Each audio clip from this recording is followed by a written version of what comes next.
வேதாகமத்துல 17 தீர்க்கதரிசிகள் இருக்கிறாங்க. எனக்கு ரொம்பவும் ஆச்சரியப்பட வைத்த தீர்க்கதரிசிகள் ரொம்ப பேர் இருக்கிறாங்க. அவர் யாரு அப்படின்னு சொன்னா ஆமோஸ். அவர் தான் முதல் வேதாகமத்தை முதலாவது தீர்க்கதரிசன வார்த்தைகளை புஸ்தகமாக எழுதி வைத்த ஒரு தீர்க்கதரிசி. ஆமோஸ் ஒரு தீர்க்கதரிசி சொல்றாங்க. ஆனா ஆமோஸ் என்ன பண்றாருன்னு சொன்னா புஸ்தகம் சொல்றாரு, நான் தீர்க்கதரிசியும் கிடையாது, தீர்க்கதரிசியுடைய புத்திரனும் கிடையாது. ஆனா இன்னைக்கு நம்ம எத்தனை நேரம் நான் ஒரு தீர்க்கதரிசி ரொம்ப பேர் என்ன பண்றாங்க, சொல்லுங்க பையன் நானும் அப்படிதான் என்ன நம்புப்பா அப்படின்னு சொல்ற மாதிரி என்ன சொல்றாங்க, நானும் தீர்க்கதரிசி தான் என்னையும் நம்புப்பா அப்படின்னு ரொம்ப பேர் சொல்றாங்க. ஆனா ஆமோஸ் ஆண்டவர் தீர்க்கதரிசியை ஏற்படுத்துறாரு. ஆமோஸே சொல்றாரு, அப்பா நான் தீர்க்கதரிசியும் கிடையாது, தீர்க்கதரிசியுடைய புத்திரனும் கிடையாது. ஆனால் அவர் தீர்க்கதரிசியும் கிடையாது, தீர்க்கதரிசியுடைய புத்திரனும் கிடையாது. அவரை நம்முடைய வேதாகமம் தீர்க்கதரிசியாக பதிவு செய்து வைத்திருக்கிறது. எந்த விதத்தில் ஆமோஸ் ஒரு தீர்க்கதரிசி அப்படி என்று பார்ப்போம் என்று சொன்னால், ஆமோஸ் புஸ்தகத்தில் ஒரு சம்பவம் சொல்லப்பட்டிருக்கிறது.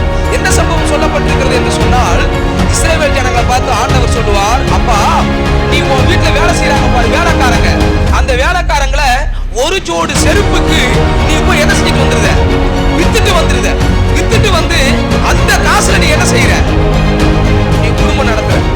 அப்பனா என்ன அர்த்தம் அப்படின்னு சொன்னா, ஊரை அடிச்சு உலையில போட்டு அதுல நீ என்ன செஞ்சுட்டு இருக்கிற, கார்ல கொடிய பறக்க விட்டுக்கிட்டு சருன்னு வந்துகிட்டு இருக்கிற.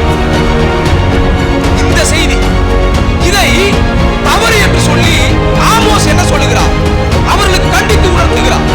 அப்ப உண்மையான தீர்க்கதரிசி யார் தெரியுங்களா, சமுதாயத்தில் நடைபெறுகிறதான அநீதிகளையும் அக்கிரமங்களையும் அபகரிப்புகளையும் எதிர்த்து குரல் கொடுக்கிறதான ஒரு நபர் தீர்க்கதரிசி. ஒரு அல்லேலூயா சொல்லுங்க பார்க்கலாம். ஆமோஸ் அதை சொன்னாரு, நீ செய்வது தவறு. நம்மளால சொல்ல முடியுமா? நமக்கு தவறுன்னு தெரிஞ்சாலே டேய் மகனே இருக்கிற இடம் தெரியாம போயிடணும், ஊர் வம்பு நமக்கு தேவையில்லை, அப்படித்தானே சொல்லுவோம். ஆனால் ஆமோஸ் என்ன செஞ்சார் தெரியுங்களா உங்களுக்கு, களத்துல இறங்குறாரு, சொல்றாரு, நீ ஏமாற்றுகிறாய், நீ என்ன செய்கிற, அநீதி செய்கிறாய், அடுத்தவனுடைய உரிமையை அபகரித்துக் கொள்ளுகிறாய். அப்படி என்று சொல்லி அடுத்தவனுடைய உரிமைக்காக எந்த இடத்திலெல்லாம் நீதி காலின் கீழாக நசுக்கப்படுகிறதோ அந்த இடத்தில் நீதியை உயர்த்தி பிடிக்கிறவன் தான் தீர்க்கதரிசி.